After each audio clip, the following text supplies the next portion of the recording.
எந்த பொண்ணு காலையில எழுந்துச்சு கடற்கடன்னு ரெடி ஆயிட்டு இருக்கு, எங்கடா போறாவ அப்படின்னு அவங்க அப்பாவும் குறுகுறுன்னு பாத்துட்டு இருக்காங்க. ஆனா அந்த பொண்ணு அவங்க அப்பாக்குள்ளேயே பூந்து போயிடுது. அதுக்கப்புறம் தான் தெரியுது அவங்க அப்பா இருந்து பல வருஷம் ஆச்சு அப்படின்னு. கொஞ்ச நேரத்துல அவரு கண்டுபிடிச்சாரு பாய் ஃப்ரெண்ட பார்க்க தான் போறா போல அப்படின்னு. இவரு பின்னாடியே போறாரு. அந்த புள்ளைய அவங்க பாய் ஃப்ரெண்ட பாத்துட்டு இருக்காங்க. இப்ப பாரு நான் என்ன பண்றேன் அப்படின்னு அந்த பைபிளுக்கு என்னெல்லாம் டார்ச்சர் பண்ண முடியுமோ எல்லாத்தையும் கொடுத்து அந்த பைபிள டம்மி பீஸ் ஆக்கி விட்டுறாங்க. இருந்தாலும் அந்த பொண்ணு கர்ச்சீஃப் எடுத்து தொடச்சு விட்டு இதெல்லாம் செட் ஆகாது நான் இங்க இருந்து போறேன் அப்படின்னு அந்த இடத்த விட்டு போயிடுது. கொஞ்ச நேரம் கழிச்சு வெளியே மழை வருது, ஒன்னா போலாமா அப்படின்னு கொடை எடுத்து 2 பேரும் வெளியே போறாங்க. எங்கிட்ட மூவிக்கு போற டிக்கெட் இருக்கு, வா சுருதி போலாம் அப்படின்னு கூட்டிட்டு போயிட்டு இருக்கும்போது, ஓ மூவிக்கா, நான் இருக்கும்போது போயிடுவியாடா நீ அப்படின்னு அதையும் காத்துல பறக்க விட்டுறாரு. இதையும் தொலைச்சிட்டானா என்ன பண்றது அப்படின்னு பாத்துட்டு இருக்கும்போது ஒரு டிக்கெட் கீழே கிடக்கு, அதை போய் எடுக்கலான்னு போனா தூரத்துல ஒரு வண்டி வருது. அவங்க அப்பாவை காப்பாத்த ட்ரை பண்றாரு, ஆனா முடியல. கடைசியில அந்த பையன் வந்து காப்பாத்திடுறாங்க.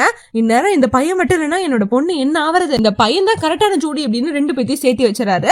இதே மாதிரி உங்க அப்பாவும் லவ் மேரேஜுக்கு சப்போர்ட்டான ஆளா இருந்தா ஒரு ஹார்ட் தட்டி விட்டு போங்க.